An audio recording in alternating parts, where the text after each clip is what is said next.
Hello, ladies and gentlemen. How are you doing? Good to see you again. I said last time that I'll be back soon with some more interesting material, and I'd like to keep my promises. But before I continue any further, I'd like to point out that I've made some changes to the channel. It's no longer called Independent Whiskey Review. It's called Pure Barrel. hmm I think it sounds much better, right? And I assure you, I'm still independent. I'm not influenced by any manufacturers, and to be honest, I wish I was. But unfortunately, I'm not. So, moving on. Today, I'm going to talk about the different styles of Scotch whiskey. And you're probably familiar with most of them anyway, but there's one style that nobody talks about. I don't know why. Probably because the distilleries in Scotland are set up in a way to produce a certain style of whiskey. And you have to think a little bit outside the box to create this one. I even went online and I see people talking about five different styles. And I believe there's one more. There's the sixth element. So stay with me to find out. All right, so let's go over all of them just to make sure we're on the same page. We begin with the two main styles of Scotch whiskey, single malt and single grain. First of all, whenever you see the word single on the label, that means one thing, that the whiskey was produced in one distillery. And that's that. It doesn't mean single batch. It doesn't mean single cask, none of that stuff. So, single malt Scotch whiskey, it's the most loved style of whiskey in the world. Well, at least in my world. And for a good reason. It tastes phenomenal. Yeah. As the name suggests, single, it has to be made in one distillery, malt, from 100% malted barley, distilled minimum twice in traditional copper pot stills, and matured for minimum of 3 years in oak casks.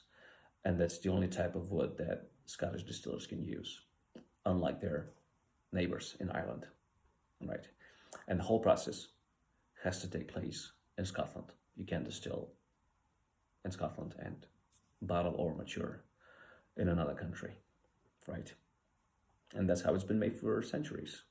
And to me, single malt Scotch whiskey is the ultimate benchmark for which not only other whiskies, but also other spirits should measure up, right?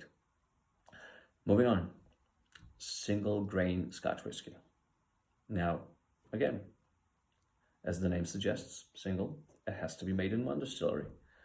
But this time, you can use a variety of different grains. It could be made from malted barley, unmalted barley, rye, corn, wheat, and the percentage of how much and how many you use in the mash bill, it's not regulated by law. You might not have seen it as a single category, but single grain Scotch whiskey plays a very important role. A great example is the Cameron Bridge Distillery. Yeah, it produces a brand called Hay Club single grain Scotch whiskey.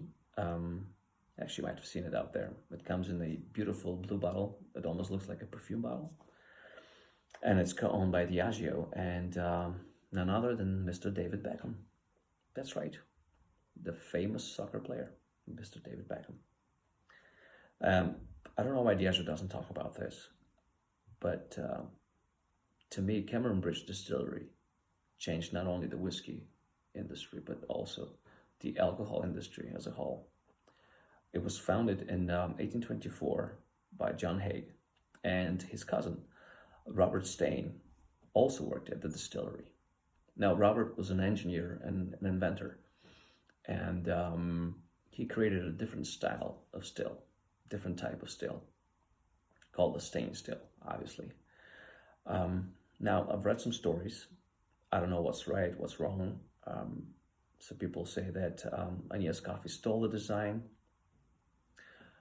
but nevertheless, he was the one who filed for patent. So the fact is that Cameron Bridge Distillery was the first one to install actually both stain still and column still. And column stills change the way alcohol is produced. Yeah. And of course, taste. For example, vodka wouldn't taste the same way it tastes today without the use of column still. So anyway, just to summarize, single grain Scotch whiskey could be made from a variety of grains, but it has to be distilled in column stills. All right, yeah. Actually, I'm pretty sure that the Scottish Whisky Association will be faced with some challenges. Yeah, because there are some distillers that are already using different types of grains other than malted barley and traditionally distilling them in traditional pot stills. I'm not sure if you can call this Scotch whiskey. Maybe they're gonna have to use something else like whiskey of Scotland. I don't know. We'll find out. Or maybe the Scotch category will expand. Who knows? Yeah, expect. That's always a good thing. So, all right. Now, the third style of Scotch whiskey is the most famous and, of course, the best-selling one. Yeah, it is the blended Scotch whiskey. Again, whenever you see the word blended on the label, that means one thing, that the whiskeys in the bottle are produced in different distilleries this time. So if you take malt whiskeys from different distilleries, grain whiskey from different distilleries, you blend them together, you're going to end up with a style called blended Scotch whiskey. Simple. Now, if you like blending, but you don't want to use the grain whiskeys, you like to stick to more traditional style malt whiskeys, this will be your fourth style of Scotch whiskey. Yeah. If you take malt whiskeys from different distilleries and you blend them together, you're going to end up with a style called blended malt Scotch whiskey. Great example is the Johnny Walker Green Label. Yeah, it is a blended malt Scotch whiskey. It's not a single malt, and it's never been. Yeah, it used to be called pure malt, so kind of confused a lot of people, but nevertheless, pure and blended means the same thing. So, yeah, great whiskey anyway. And if you talk to any true fan of Johnny Walker, they probably tell you that Green Label is their favorite one. All right, moving on. Now the fifth style of Scotch whiskey, it's even rarer than blended malt and single grain.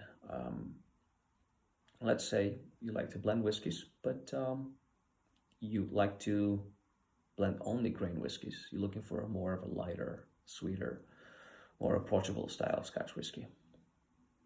So if you use grain whiskeys from different distilleries and you blend them together, you'll end up with a style called blended grain Scotch whiskey. There are not too many examples of that on the market. The only one I can think of right now is it's coming from an independent bottler called Compass Box. Yeah, still a very good one. Very interesting style too. All right, so what else is there? We covered most of them. Yeah, single malt, single grain, blended malt, blended grain, and blended malt. I mentioned earlier that the distilleries in Scotland are set up in a certain way, right? So let's say, for example, what if the malt whiskies and the grain whiskies are produced in one distillery and then blended together? You'll end up with a style called single blend. You heard it right, single blend. The word single, obviously, because all the whiskeys were produced in one distillery, and blend because it uses the two styles, single malt and single grain, blended together. Right? The only one distillery in Scotland that I know of producing that style is Loch Lomond. Very interesting distillery. Very interesting design of the still designs, very innovative. Yeah, great whiskey. So if you're looking for something new, something interesting, go ahead. You won't regret your decision. And for whatever reason you struggle to find that product, there's always alternative solutions. Yeah, but this time it comes from Ireland. That's right. And it's a brand you are very familiar with. You guessed it right. Jameson. That's right. Jameson is a single blend whiskey. Why? Because all the whiskeys in the bottle, the grain and the malt, are made in one distillery, the Middleton Distillery. So there you have it. We've covered all 6 styles of Scotch whiskey. Single malt, single grain, blended malt, blended grain, blended Scotch, and single blend Scotch whiskey. That's it. If you have any questions, feel free to comment. Until then, drink responsibly and drink good stuff. None of that, yeah, you know what I mean. All right, I'll see you later.